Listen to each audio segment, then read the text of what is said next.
AG ನ್ಯೂಸ್ಗೆ ಸ್ವಾಗತ.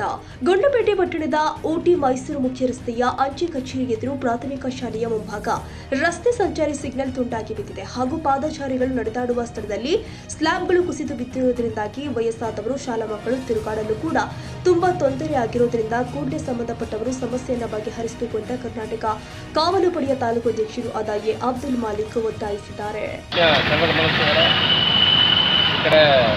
Highway department ಅವ್ರು ಹಾಕಿರ್ತಕ್ಕಂಥ ಫಲಕ ರಸ್ತೆ ಸಂಚಾರ ನಿಯಮ ಫಲಕವನ್ನು ಕಿತ್ತು ಬಿದ್ದೋಗಿದೆ.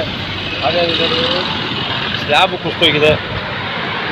ಸ್ಲ್ಯಾಬು ಕೂಡ ಕುಸಿದೋಗಿ ಅತಿ ಹೆಚ್ಚು ಜನಗಳು ಸಂಚಾರ ನಡೆಯುವಂಥ ಸ್ಥಳವಾಗಿದೆ.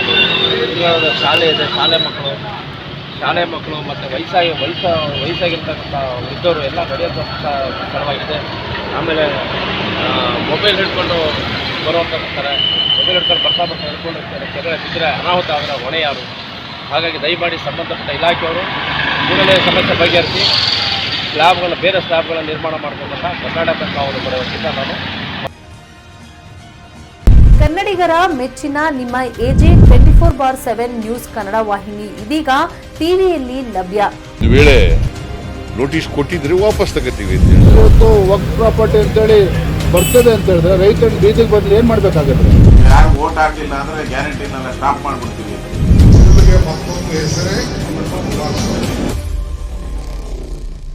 ಕರ್ನಾಟಕ ಮತ್ತು ದೇಶ ವಿದೇಶ 360 ಡಿಗ್ರಿ ಸುದ್ದಿ ಹಾಗೂ ಉತ್ತರ ಕರ್ನಾಟಕ, ಬೆಳಗಾವಿ, ಬಾಗಲಕೋಟೆ, ಧಾರವಾಡ, ಹಾವೇರಿ, ಗದಗ, ಬಿಜಾಪುರ ಜಿಲ್ಲೆಯ ಕ್ಷಣದ ವಿವರವನ್ನ ಪಡೆಯುವುದಕ್ಕೆ ಎಜೆ 24/7 ನ್ಯೂಸ್ ಕನ್ನಡ ವಾಹಿನಿಯನ್ನ ಲೈಕ್ ಮಾಡಿ, ವಿಡಿಯೋಗಳನ್ನ ಶೇರ್ ಮಾಡಿ, ಕಮೆಂಟ್ ಮಾಡುವ ಮೂಲಕ ನಮ್ಮ ವಾಹಿನಿಗೆ ಸಹಕಾರ ನೀಡಿ ಮತ್ತು ಚಾನೆಲ್ ಅನ್ನ ಸಬ್ಸ್ಕ್ರೈಬ್ ಮಾಡಿ.